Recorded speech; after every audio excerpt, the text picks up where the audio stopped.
The state of the church in Argentina is kind of diverse depending on what part of Argentina you're in.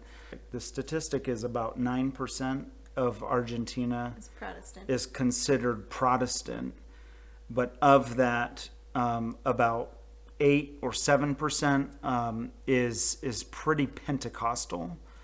And my first church as a believer was Pentecostal, wonderful believers. But what happens in Argentina is far different. Pentecostal churches in Argentina really, for the most part, just lack the gospel. They don't teach. If you go on a Sunday, they're just not going to teach the gospel. They're not going to teach the Bible. There's also Catholicism in Argentina, but that's primarily in the north of Argentina. So in the bigger cities, you're just going to see a lot of secularism, atheism. Kind of the feminist movement right now is very strong. Abortion was recently, legalized.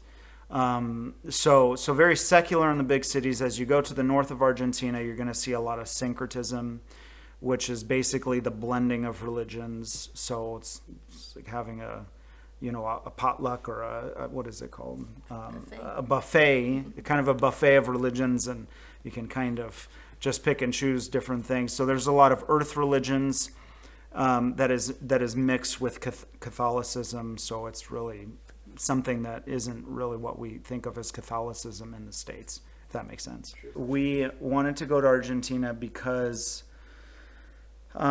we realized before going that in Latin America and really in places like Africa, there exists what we call a theological famine. And where there are believers, but there is a lack of discipleship, there's a lack of healthy churches, there's a lack of biblical teaching, and a lack of biblical resources. And so all of that kind of comes together, and when there are believers that need all of that to kind of survive, spiritually, there's just this theological famine.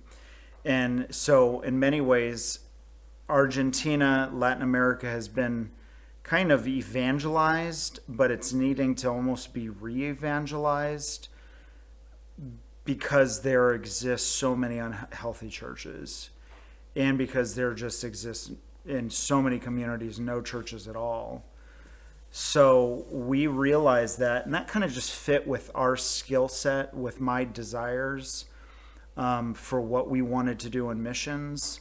I wanted to work with pastors, do theological training. So that just really fit with the needs of Latin America. So that's one reason, is because missions in Argentina and Latin America and Africa and places like that, where the gospel has been, it's not done yet. Another reason is because one thing that we don't always think about is how people can be sent, missionaries can be sent from places like Argentina or Brazil or other places in South America to the unreached people groups like North Africa or the Middle East or China or India.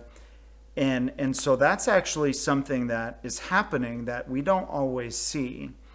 How people are being raised within seminaries and churches in Argentina to go out. And that is actually really great, because what happens is, for example, we have some missionary friends in North Africa, and they had an Argentine on their team.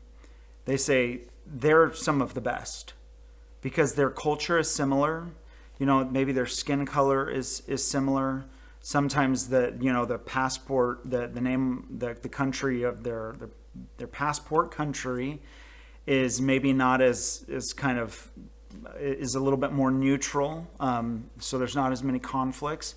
So all of that matters. And so that's just been kind of a neat opportunity that we've seen in Argentina.